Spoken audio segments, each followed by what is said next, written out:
Your house is worth whatever it's worth, right? Whoever sells it. Wrong. I'm Charlie.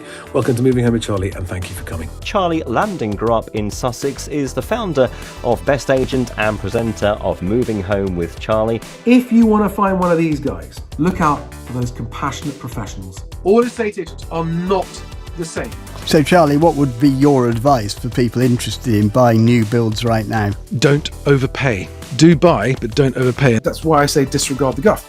Read into the numbers and look, and it's buried. The bad news is buried in the small print, okay? Good evening, everyone. Welcome to the Property Press Awards. They may or may not be telling the truth, but you should form your own view. Get out and view, get out and view, get out and view. You cannot be in a position to make offers and have the offers accepted if you're not viewing. So be out there viewing.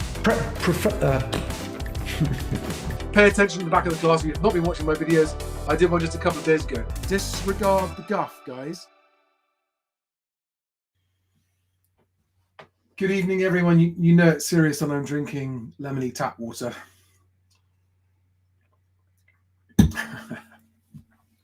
This evening is a very important one, and I'm going to be less jokey about it than usual because the purpose of this evening's live stream, first and foremost, is to help anyone who's worried about their mortgage payments and whether or not they can keep their home and what to do if they can't, work out what to do before it's too late. That is the purpose of this evening's live stream. So any comments and questions you want to put in the live chat would be very welcome if they're on that topic. Now, I noticed specifically today, this morning, in fact, Sunday, 25th of June, a sudden spike in angry, scared, and defensive people across the social channels, which I understand and I get, and it's a symptom to me of the fact that a lot of people who have chosen to continue to believe the industry narrative that everything's fine, house prices aren't going to fall, and they're going to be okay, and interest rates aren't going to come up, interest is going to come back down. People have heard that and gone, oh, okay, cool. And, you know, for someone who's kind of on the fence and not that worried about it, you've only got to hear it one or two places in the mainstream media and you think, oh, well, nothing to worry about then. And finally, the reality is beginning to dawn. And I don't say this with any pleasure whatsoever. This is exactly why I have been trying to say for a year, if you think you need to sell or you're worried about house prices falling, do not delay. And I know in the thumbnail and the title of this video, it said, if you're selling, it's already too late. And that's not an exaggeration. But in this video, I hope to help those of you who are feeling like, shit, we've left this too late. We need to move now. I want to help you guys try and get ahead of the massive flood of property that's going to be coming onto the market in the next 3 to 6 months. It's really important, and I just wish I could get people to listen to what I'm saying and consider that I'm right. No one has to believe me. Don't listen to me. But at least consider what I'm saying.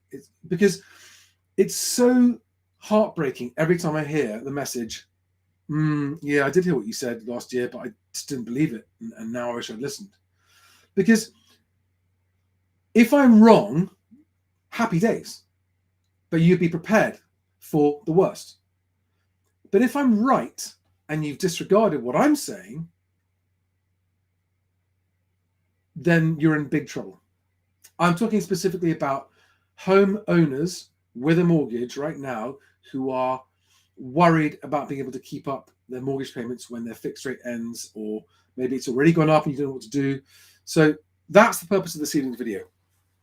Now, I've already got Alex, Housing Stig, is waiting in the wings, ready to come on. But before I let him in, because last time I let him be on screen while I was talking, he shut me off early, remember? No such luck tonight, Alex. You've got to wait till I finish my piece. I can hear you laughing in the background, well, imaginarily, but anyway. Now, the first question that I want to answer, and I'm going to bring Alex in to also answer this question when I've given my version of it. Good evening, everybody in the comments. I'm sorry, you're pinging so many comments that I'm just going to have to hide them for a second because otherwise I can't. It just distracts me. There are a lot of people wondering why this is happening, number one, and who's to blame, number two. Now, I'm not someone that thinks there's any point in finding someone to blame, because even if you blame them, it doesn't fix the problem for you. So blaming is of limited value, even if there is someone to blame. However, having said that, it is worth understanding what mistakes were made by whom and when. So that, because, if you are, through no fault of your own, at risk of losing your home, when you've done everything right, as far as you want to know why, right? So if I explain why, and that's why I think it's worth actually spending some time doing this, it might help you understand how inevitable it is that house prices are going to continue falling and interest rates are going to continue rising for a while. So that you don't make the mistake of thinking something's going to be announced tomorrow and suddenly everyone's going to be okay. I'm going to be talking about why we are in this situation. I'm going to be massively simplifying it because it's a very large, complex topic. But I'm going to be simplifying why we're in this situation. And I can't remember the rest of it. I'm just going to start on that right now. Okay, so why are interest rates going up and up and up? And why are house prices expected by increasing numbers of people to fall so far? Which, by the way, is why it's so important that you sell as soon as you can, if indeed you need to sell. I'm also going to be discussing the options for people who may or may not need to sell, depending. So we're going to rewind to 2008, which is the last time house prices fell sharply. And it's just three things. There are far more things, and there are many of you who understand that there's a lot more to this. But I just want to simplify it, okay? Effectively, house prices have had turbochargers underneath them since 2008. And three different turbochargers. In fact, sort of two turbochargers and then a supercharger bolted on for good measure. Because what you need to understand is that house prices is like a pyramid, and at the bottom of the pyramid, you've got first-time buyers, new entrants into the market, both first-time buyers buying a home and people doing buy-to-let for the first time as sort of retail investors or private landlords, so to speak. Okay, so people borrowing money to buy a property for the first time. First-time buyers, first-time buy-to-letters as well, I'm including in this.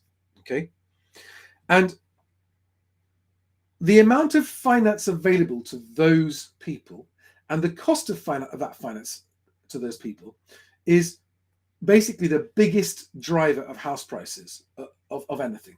I'm oversimplifying. But after 2008, the first thing that happened is that interest rates were slashed. Okay? That meant that for the same monthly budget, you could borrow more money, and therefore you could afford, without any increase in your salary, you could afford a more expensive house than if interest rates hadn't been lowered. And they were lowered and they were kept low for a very long time. In fact, until this time last year, pretty much. Okay, so low that interest rates were actually below inflation for the most of that period, meaning that it was more attractive to be in debt than it was to save money. Because if you saved money, the interest on your money, on your savings, was less than inflation. And so you were actually net losing money by saving. But if you borrowed money, it was easy to make money. You borrow the money and then you buy stuff with it, and that stuff would go up, or you trade with it, whatever you want to do. So number one is the fact we had a very long period of low interest rates, and that long period of low interest rates has come to an end is one big reason. It's one of the big turbochargers underneath house prices. Number two, help to buy. And I'm going to put a couple of round numbers on this to people to understand what a big deal it was. And also Alex will back up, I think, with a graph what Help to Buy did to house prices when it was initiated 10 years ago. Help to Buy basically said, if you're buying a new build property outside London, we will loan you 20% of the value on top of your mortgage and on top of your deposit. That was about 50 grand, ballpark 50 grand, 50,000 extra pounds to spend on a new build property. In London, it was even more. So you could borrow up to 40% on top of your mortgage and on top of your deposit. You only need a 5% deposit. The government would then lend you 40% of the value of the property, and you'd only need a mortgage for the other 55%. So when all new build properties are being inflated, the price is being, people can afford to buy them at higher prices because the government's going 20%, 20%, 20% if you're outside London, 40%, 40%, 40% if you're inside London. And then they take that away, right? So that's a 10-year turbo booster number 2 underneath the base of the house price pyramid, turbocharging prices upwards from the bottom, right? And Help to Buy ended. New applications ended in October last year, and the Help to Buy scheme itself ended on the 31st of March 2023. Gone. Not being replaced. And by the way, even if it is replaced, it won't, the effect of it being replaced won't be felt for another year. Okay, it's not an overnight thing because the property market moves so slowly.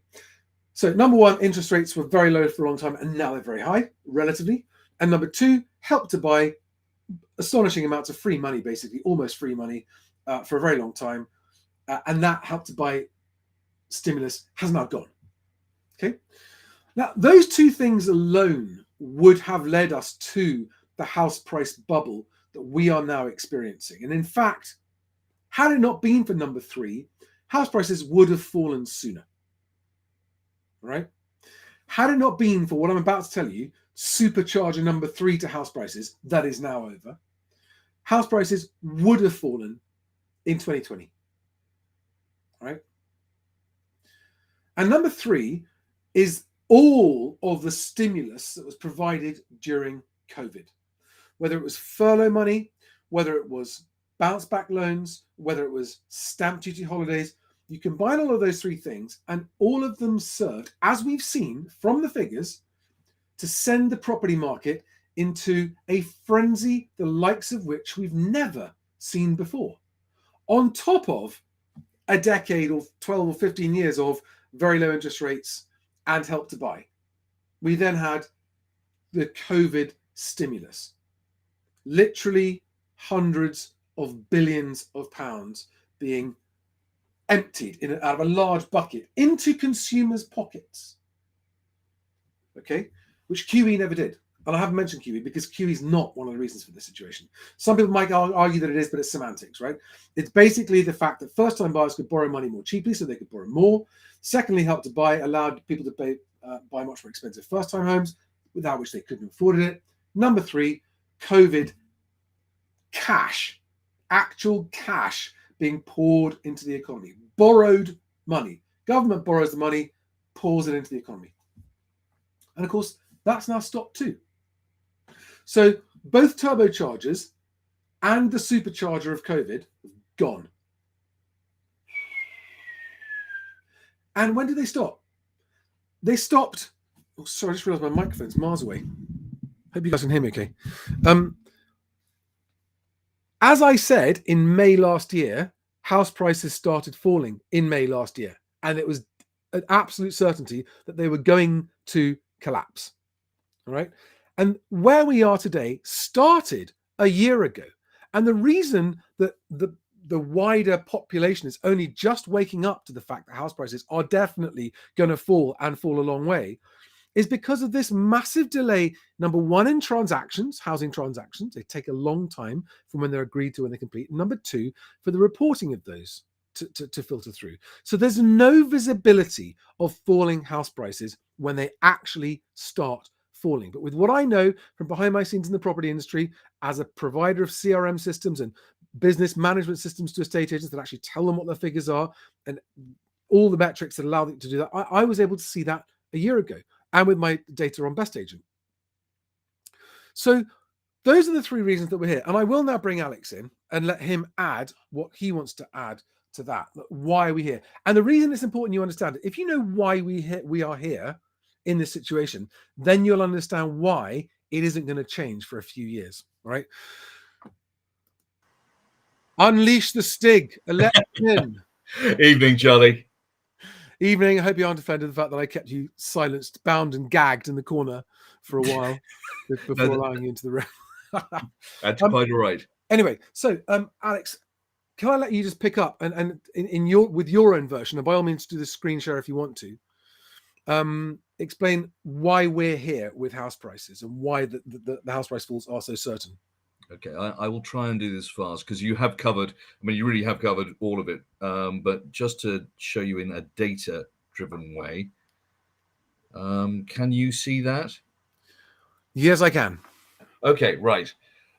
So in front of you, what you have is a graph which shows average interest rates and average inflation rates going back to 1952.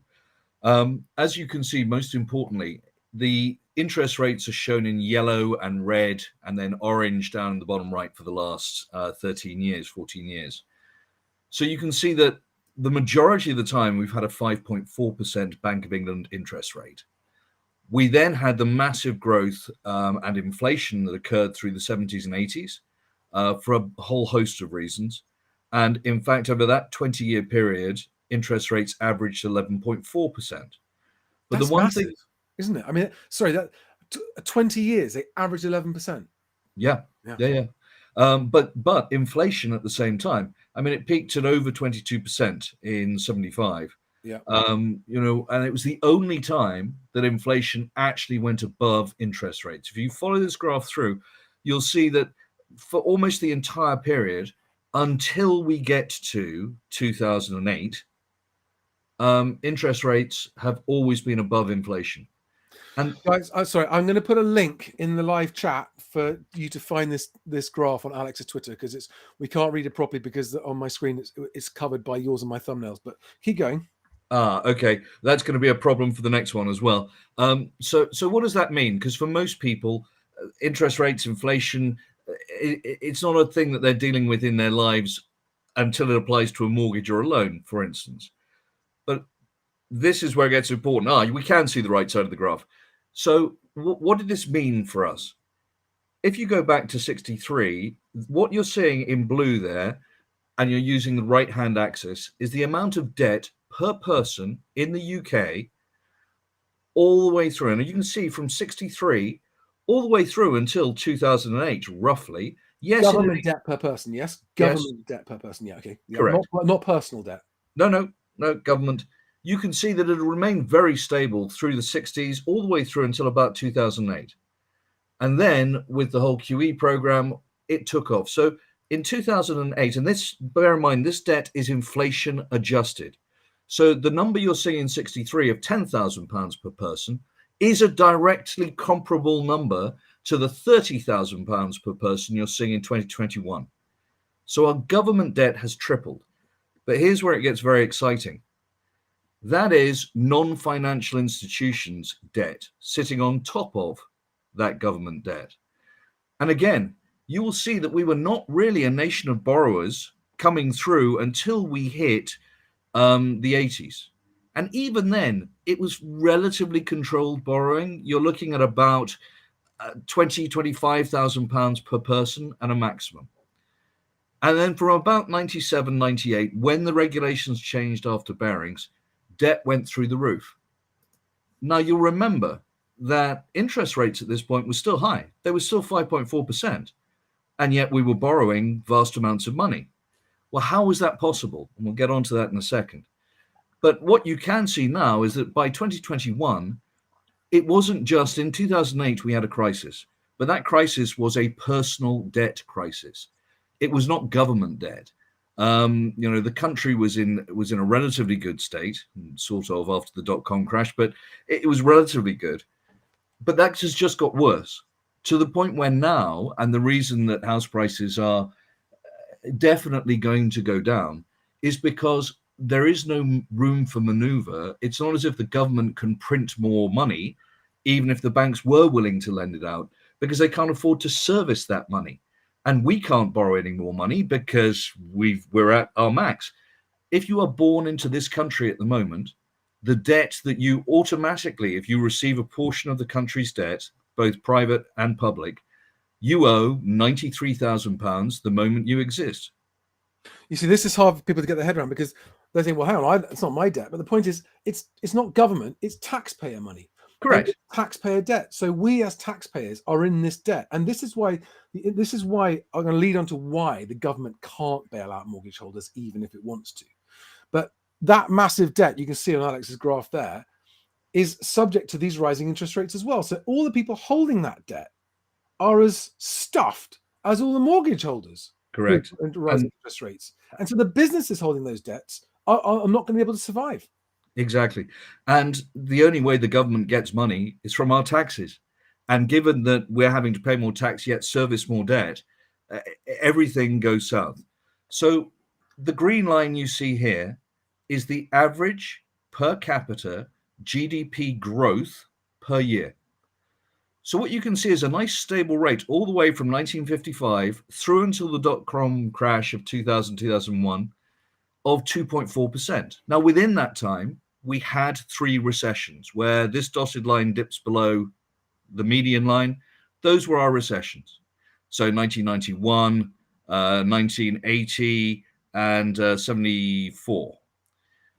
But average was 2.4. Okay. What effect did all of that debt have on our GDP growth after the dot-com crash? Our GDP has only been growing by 1% per person per year over that time period. Well, that's not very good. That's, we've gone from 2.4% to 1%. So that's like saying there's an almost 60% drop in our growth rate. Yes. And then along came COVID. Yeah. And suddenly what you actually had through until 21 was a 0.7% growth. And well, hang on a second. This doesn't make sense. I bought a house and my nominal house price has gone up and that's all right. And I'm earning much the same as I did at work, or I've been promoted and I'm earning more. What does this mean? What it means is that there's a lot of illusion of money. Yeah. You're in a vast amount of debt. The country is not really growing, which means wages have not really grown as they had done previously, which means your house price, although it may appear nominally to have gone up, is not actually worth as much as it was previously. You need more cabbages to buy a house now. Many more. So here is one which I'll try and make this as simple as possible. The green line is the Land Registry's sold price index, inflation adjusted. So that green line is actual confirmed government official house prices. Correct. Yep. And what you can see from that is that from 95 through until 2007, there was massive real growth in house prices. I mean, no one could argue with that. They tripled, basically. They tripled in value from 95 to 2007. Then we had the crash. And then most people will say, oh, yes, but from 2010, house prices were going up again. Actually, in real terms, they weren't. And this is where Charlie was talking about Help to Buy, which started in 2013. And what you can see as you go across to 2013 here is suddenly the graph starts to go up again. But then it flatlines again all the way through until COVID and furlough money and bounce back loans and supply side inflation shocks and all these sort of good things. And it's only in 2021 that we even get to the same peak of real house prices that we had in 07. Okay, so that's mind-blowing for most people. Yeah. The real house values did not return to 2007 levels until 2021. Yeah. So why? Why was there this massive growth from 95 to 07? Why has it been stagnant since? Why is GDP? Well, it does go back to the amount of debt we're servicing. Right. It also is related to wages. So you see the red line here, which quite closely follows the green line. Yeah. That is real wage growth. And there's actually, not growth, that is real wages. Yeah. And there is a 0.953. So as Charlie would have it, a 95.3% correlation between house prices and wages. And people go, no, that can't be true. That can't be true because I know that houses are unaffordable because they're a great multiple of wages. What we're talking about here are real wages, so they're inflation adjusted. You're quite right. Nominal house prices have gone up enormously. Wages have not kept pace. So how has that been achieved? And I'll show you that in just a second. So if we look back to 95, wages and house prices, they go up almost in lockstep, a little above and a little below. Then from the crash in '08, everything collapses down because we had no real wage growth, not until 2014, which of course coincided with the Help to Buy. So, sorry, just when that red line is sloping down, it means real wages are contracting, and when it's Correct. going up, it means they're growing. Correct. Okay. So in real terms, we're only at the same level of wages that we were at in 2007. See, that's a proper headfuck, isn't it? Yeah. For so many people. Because people go, no, hang on. In 2000, I was earning 25 grand in 2007, and now I earn 40,000. So I'm definitely earning more. Yeah, but what does it buy you? Yeah. And so, how is this possible? How is it possible that house prices have gone up higher than wages when they always followed the same path? Well, this blue line is interest rates. And what you'll notice is from 2009, interest rates were rock bottom. They averaged 0.5%. And you'll say, but hang on a second, from January 10, they were already rock bottom. And yet you're saying that wages were going down and house prices weren't going up. How does that work? Well, because of the debt that we had to service, the Bank of England and the government thought, first things first, they can't control wages. They can't control them. Companies will pay wages. They can control public sector to some degree, but, that is out of their hands. So they said, well, housing is very important to us. And obviously the welfare of our citizens is very important to us. So what are we going to do? Well, the first thing we'll do is we will smash interest rates into the floor. And you go, hang on, we didn't have high inflation. They weren't doing it for an inflationary reason. Why do they put interest rates down so low? They keep claiming that they raise interest rates in order to combat inflation. Well, they did it for a simple reason of it made your debt cheaper to service. So we didn't have so many people thrown out of their homes. Yeah, okay. But then still, why didn't house prices go up? Well, because the debt was so huge that even with low interest rates, it wasn't enough without Help to Buy to even start house prices going back up again. So, I mean, you could argue, obviously only hypothetically, but that without those very low interest rates, house prices would have continued falling more steeply. It's interesting you should say that, because that is my very next graph. Aha! So I created a model where the Bank of England interest rate stayed at 5.5%, which is what it was back in 2007, and it just stayed at 5.5. And everything else followed exactly the same pattern. So wages did what wages did, and transactions did what transactions did, but the interest rate was kept at 5.5. And this is my theoretical model, which you can find pinned on my Twitter. It has issues, I'm sure, but it is a very close comparison. It has a 0.974 correlation with house prices. So it's fairly close. What it suggests, the green line is actual land registry, real sold prices. The blue line is the created line at a 5.5% interest rate. And what you find is that by January 23, if we'd been at 5.5%, house prices would be 23% lower than they were. Right. So you could argue that the 0% or near 0% rates actually created a 23% bubble in house prices. Okay. You won't find me arguing with that. Right. Thank you, Alex. Thank you very much. Now, I do want to get on and I want to provide, first of all, are there any sellers watching this evening who are in any doubt as to what's going to be happening to house prices in the next couple of years? Is there any? This is a genuine question, because if you're there thinking up until now, Charlie, until I've seen your video, I've been under the impression that they might fall a bit, but not going to fall too much. And I haven't got to worry too much, etc. But I really want to know, because hopefully what you've just seen from Alex, it's all of which, correct me if I'm wrong, Alex, all of which was calculated using publicly available government data. Yep. Right. So there's no Alex source in there. No, it was Land Registry, Bank of England, The British, what are the association? Can't remember, and ONS. Right. So, and the same modelling that you've done, looking back over the last 20, actually up to the 70 years, back to the 50s, is showing that the various scenarios you've done in the next couple of years, we're seeing nominal house price falls, so that the number that people find easy to understand, which is the actual sticker price change, of best cases 20% and worst cases 60% or something. I can't, what off the top of your head, can you remember what your Worst case nominal was 45%.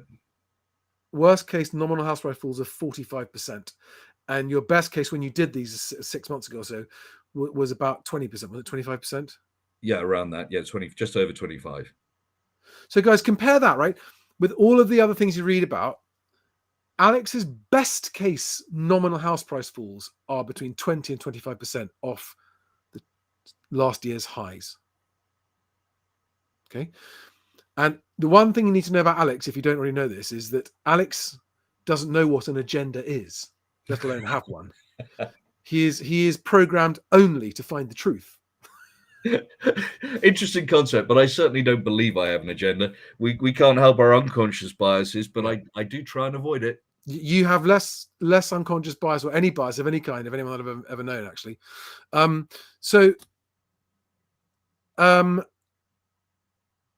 going to go on to the next point, because okay, so did you all see Rishi Sunak's tone deaf interview with Laura Kuenssberg today? I didn't see the whole interview. I just saw the clip. And sorry guys, just get my camera in the right place again.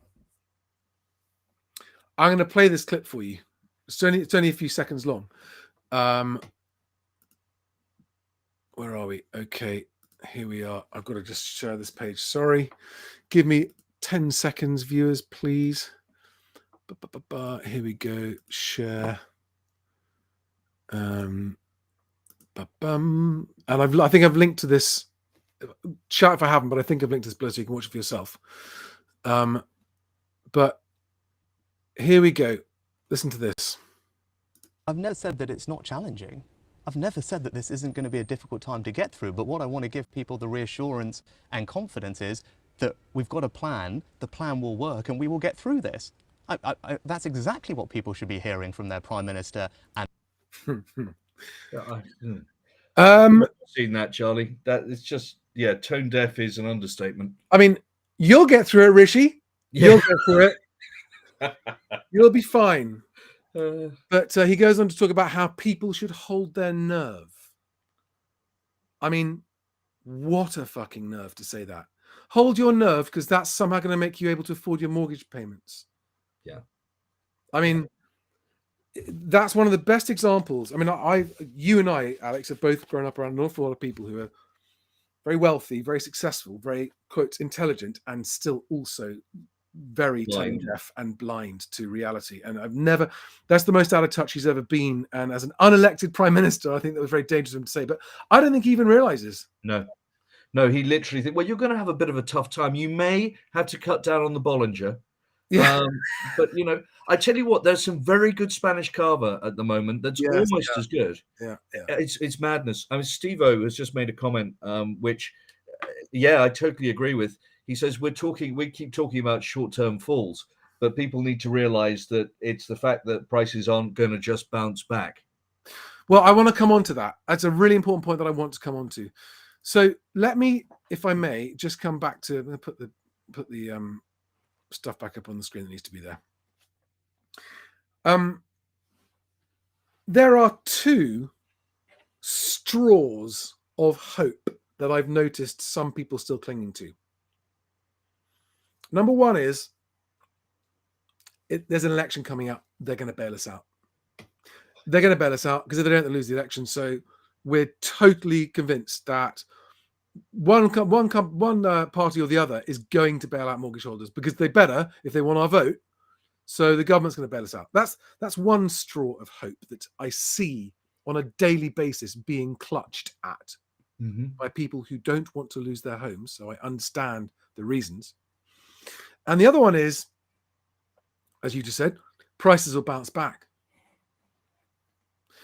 And I want to let me address the first one, and then you have a crack at the second one if you Sure. fancy. So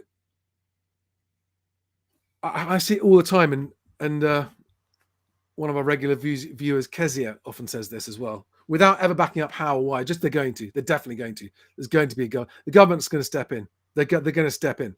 So, as I said earlier, there's no such thing as government money. It's only taxpayer money, and government debt is taxpayer debt. And in order for them to prop up house prices, the amounts of money needed to do that would dwarf even the COVID borrowing. Yep. Because it's so big. So if you look at what happened when last September, Liz Truss and Kwasi Kwarteng said, we're going to do this, this, and this, and the mistake they made was not costing what they were going to do, the money markets, the people who lend the government, i.e. the taxpayer, the money, said, oh, no, you're not. No, we will not lend you money to do that because you haven't costed it. You're not going to be able to pay it back. That's the thing. Yeah. So the government can't just go, ta-da, Magic. Yeah, look at this shiny egg. Your mortgage is paid. They don't have a magic shiny night egg like I do, right? They can't, because as per Alex's graph you looked at earlier, they're already borrowed up the wazoo, okay? And every single one of us is born with 90 plus grand of debt, taxpayer debt around our neck at the moment today. And the cost of servicing that debt, the interest payments on that debt, are the gilt yields, and that's where they get hammered. Okay, so the government could not borrow enough money to prop up house prices, even if it wanted to, and even if it did. Let's just say we had someone come in and go, "I don't care, we're going to borrow the money." The pound would be devalued so severely, as it was in September, temporarily, down to $1.03. That would cause such high inflation for our imports that it would destroy our economy anyway.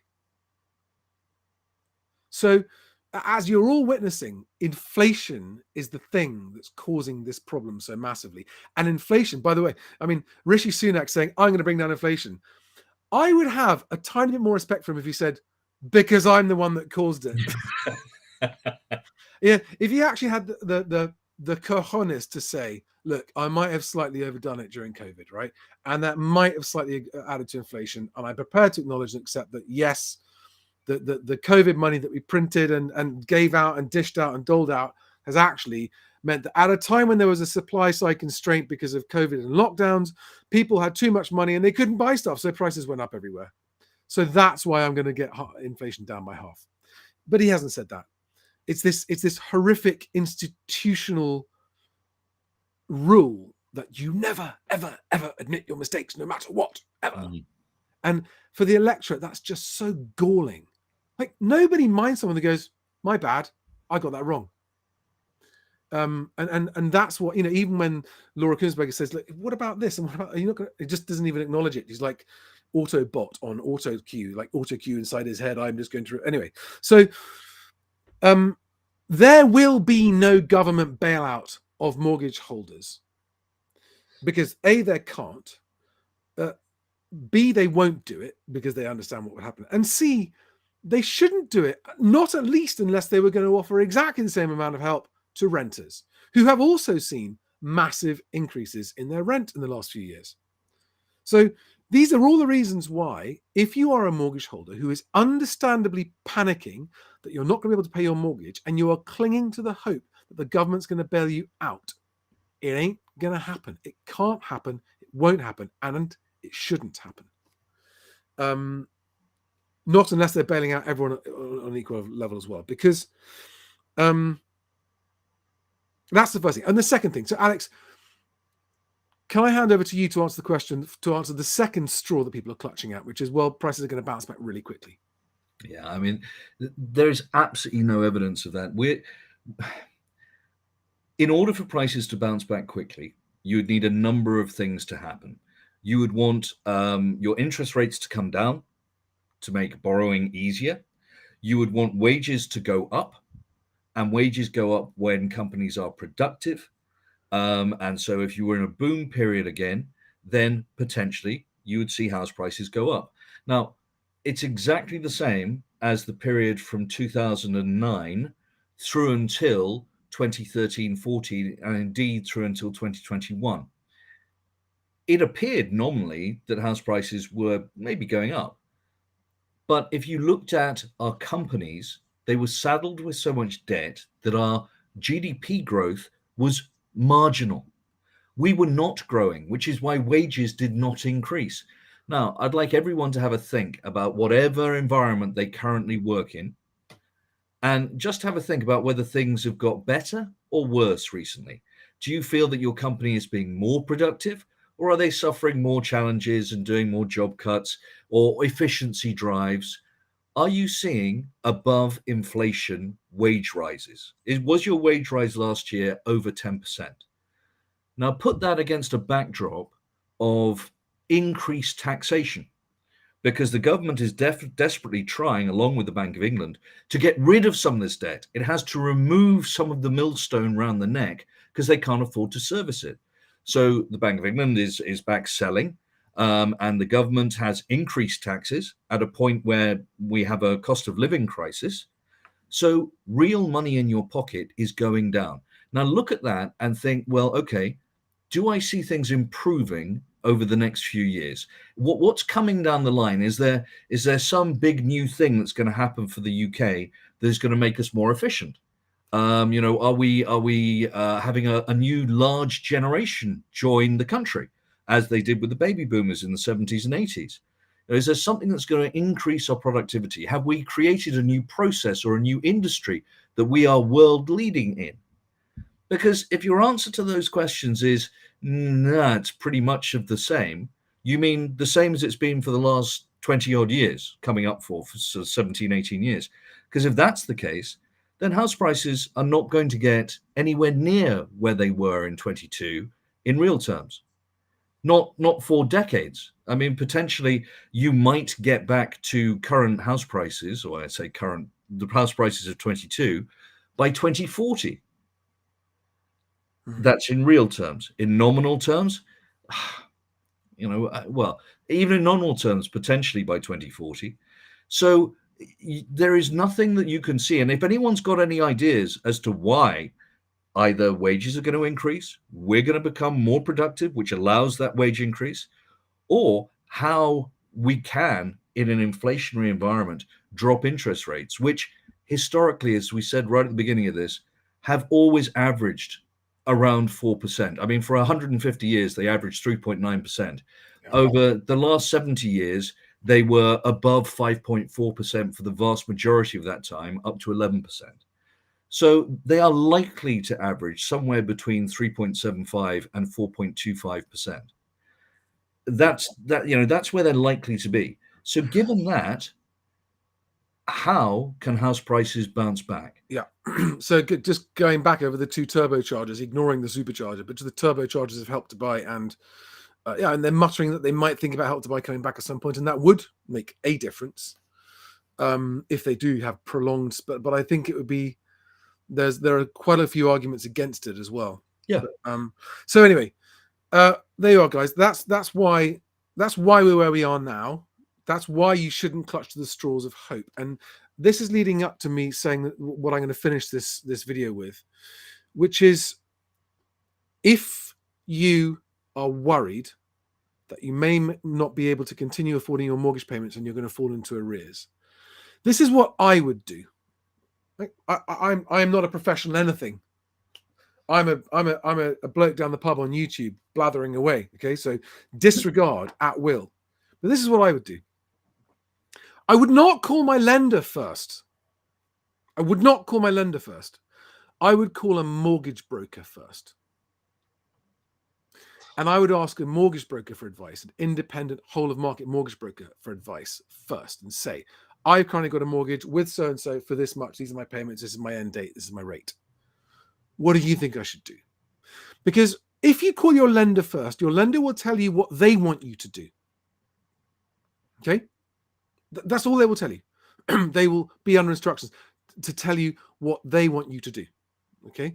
But which is fine. And that may or may not be an okay suggestion from your lender. I'm not saying that they're going to give you a bad thing to do, but the point is there will be other options that your lender won't tell you about. What they won't say is, leave us and go to someone else if you're still a lendable risk. You know, they're not going to be impartial about it. So the first call would be to a mortgage broker or an IFA I trusted. And by the way, I would choose super carefully.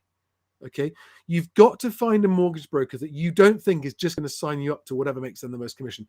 There are some that do that. There are lots that don't do it, but just really trust your gut instinct. Okay, because there are people in the moving industry, including mortgage brokers, who are seeing a downturn in transactions. You know, new mortgage approvals are very, very low. So where mortgage brokers are making up is on remortgages. A lot of remortgaging happening. So you want to find out what your remortgaging options are as soon as possible. Okay. Don't stand by and wait. That's the first thing I do. The second thing I would do is I would be talking to as many local estate agents as possible about what their view would be about your home. Okay. Is it the kind of home that is going to sell quickly? Because there are some that do, right? There are some people with homes, lovely homes in nice places where there aren't that many like them, and they're still going to sell quickly. And there are plenty of homes that aren't that fortunate to be a rare, unusual, desirable home. They're one of many that are similar properties in that area. And so you need to get a professional's view on the likely sale prospects for your home. And you need to say to them, do not tell me the maximum price you think this home is worth. Tell me the price I would get if I had to sell it quickly now, right? Give me the fire sale price of my home now. And that's what you should be basing your decisions on, because there are also lots of you that need to move for non-financial reasons. You've got to move house because your family's growing, or you've got to relocate for a job, all those other reasons. And again, you've got to dodge like the plague those mind-numbingly autonomous agents that only know one thing, which is to tell you a high valuation. That's all they know. That's all they've ever been trained how to do. You've got to walk away from those numpties. And you've got to find the quality professional agents that actually, even in this market, are the ones that will know how, even if there are hardly any buyers and things are really difficult, they know how to get you sold. You may not like what you hear, okay? But if you want to get sold, those guys will do it. And it's much, much harder work for them. So selling a house a couple of years ago, doddle, absolute doddle. Even agents admitted that. Now it's gone completely the other way and it's going to get worse. Now, in the title of this video, I said, if you need to sell, you're already too late. I stand by that remark. If you've been umming and ahhing and thinking about selling and only now have realized, oh God, we're not able to afford our mortgage, quick, let's sell. And if you take the normal average approach, you go onto the market at too high a price, you'll be chasing it down. And before you know it, it's too late, too far. You haven't sold it and the market's just disappeared and dropped away from you, okay? This is why last year I was encouraging people who might need to sell to do so without delay. This is why last year I said there's not going to be a spring bounce, and there hasn't. And and there were so many agents telling sellers in December, yeah, the market's not good now because of the mini budget, but it'll be fine again next year. Yeah, just wait till the spring, put on in the spring.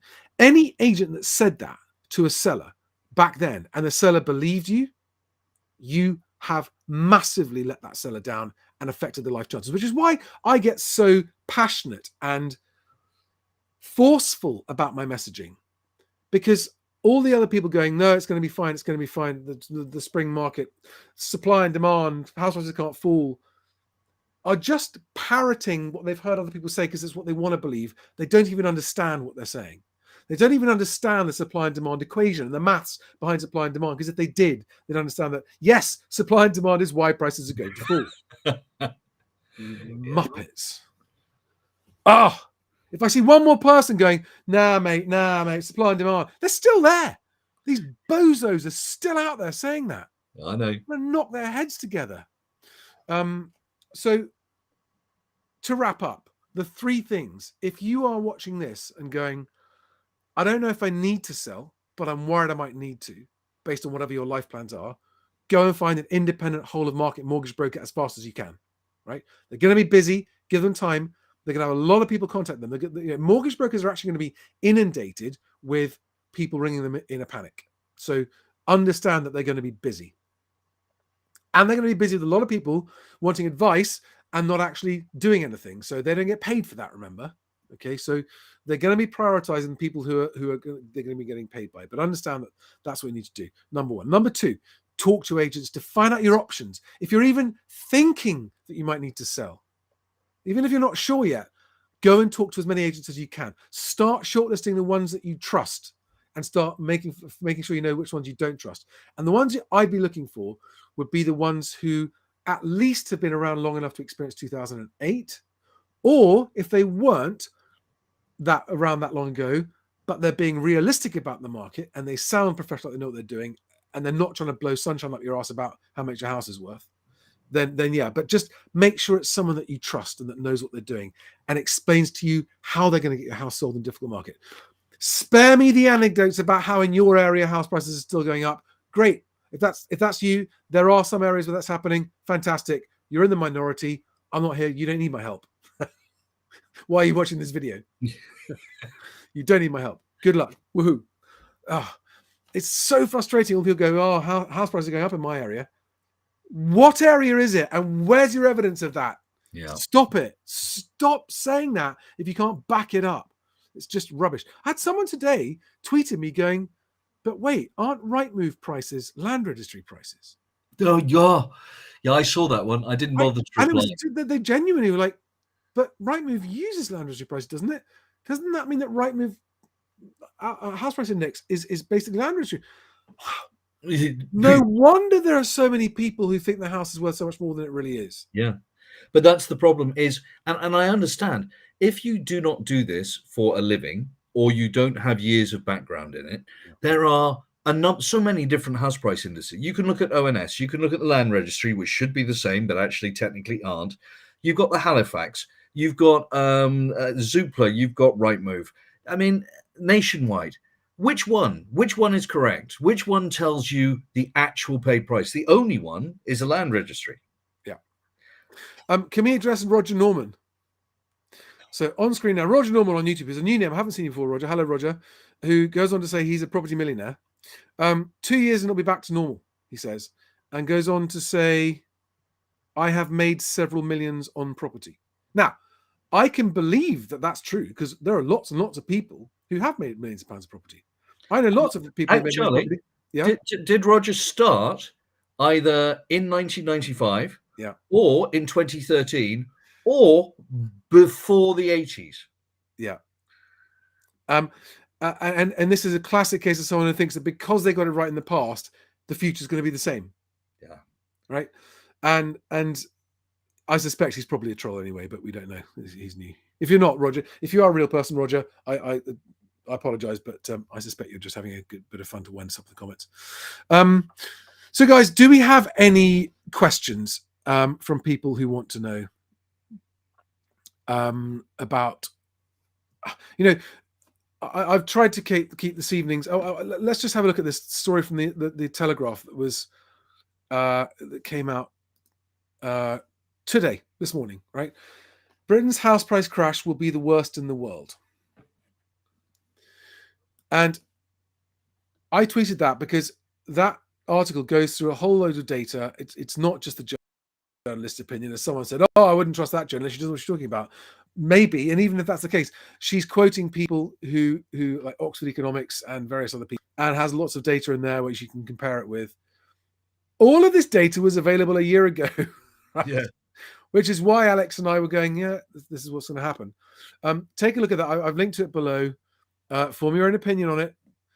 If you find yourself going, well, I don't like the Telegraph, or I don't like that journalist, you need to check your confirmation bias. Well, also, Charlie, the other thing, and I had to put it as because you've tweeted that, and I had to put a comment on it. In that article, it suggests from Oxford Economics that the house price fall in the UK will be something like the third or fourth worst in the world, and it will be 11%. I know. And so one of your viewers said, well, Christ, I mean, 11%? I mean, that just takes us back to pre-COVID. So who really gives a damn? It's no big deal. So I just wanted to point out that Oxford Economics were the same people that brought you the news that interest rates were going to top out at 3% when that was the prediction they made in August of last year. Right. So unless you do your own research, unless you know. I put that model together. I'm not saying it's right. I'm saying it's my interpretation. Yeah. Everyone here who can should do their own research. And if you can't, if you're not a numbers person, if you don't have the time or can't be bothered to crunch data, just take everything with a pinch of salt. So if Oxford Economics say it's 11%, it could be 11%, it could be 5%, it could be 25%. Those numbers are meaningless because their projections are no better than anybody else's. Hey, we've got someone called I. Jones. Even Halifax says my house value has dropped from 198 to 184 in the last few months. Yeah, and I've got a question here, which is a very good question. Sean Edwards says, what's stopping the government from creating a new Help to Buy type scheme when inflation comes down? There's nothing stopping them, Sean. And that's a great question. But what I want to point out to you is that even if they do that, you saw from Alex's graph that it barely made house prices go up. It stopped them from going down in real terms, right? Mm-hmm. It was the growth was still anemic in real terms, even with Help to Buy. Help to Buy, yes, will make a difference. It will not, on its own, make house prices suddenly bounce back up. Okay, even if anything that's very, very powerful still takes a while, because whether it's turning from up to down or turning from down to up, the housing market takes between 1 to 2 years. Do you want it back on the screen quickly, Charlie? Sorry? Do you want it back on the screen quickly? No, I'm going to wrap it up. I've got a date at 9 o'clock. Ah, lucky you. Yeah, a date on the sofa with the telly and Anne-Marie. And I promised I wouldn't sit at my desk all night tonight, Sunday night. Yeah, well, what are you watching? I don't know. I've let her choose. Yeah, well, I made that mistake. Monica is now addicted to The Crown. So I'm going to be watching Queenie when I get back. I think The Crown, I enjoyed The Crown immensely. It's good. It was fascinating. But guys, thank you so very much. If there are sellers out there watching this and you're worried, you can message me on Twitter. I tend to respond more to public messages. I just got too many private messages. I'm totally overwhelmed with private messages. Guys, if you don't have a whole of market mortgage broker that you trust, I work with some guys that I trust completely and implicitly, and the feedback from all of my followers who've used them has been fantastic. Go to that URL on the screen below me there, mhwc.co.uk/mortgage, pop your details in, and they'll be in touch with you tomorrow morning, pretty much, if they're not too busy. But they are guys that I do trust, and you can have a chat with them, an initial chat with them for nothing. Lots more other things to cover, other topics, plenty more. That was tonight's topic. We've covered it. If you need to sell, I urge you to move quickly, swiftly. Choose your agent like your life depends on it. Price your property aggressively below everything else you're competing with, and make your home look better in the photographs and in real life than anything else you're competing with as much as you can, and move quickly. And if you have competing offers, because you've chosen a really good agent, I would rank speed of proceedability higher than price. You need certainty of that transaction completing more than you need a few extra £1,000. All right. Don't fall into the trap of being seduced by a few extra £1,000, and then that deal falls through. On a happy note, Alex, thank you for your time. Cheers, Charlie. Have a great one, mate, and see you all on the next video. Bye-bye, guys.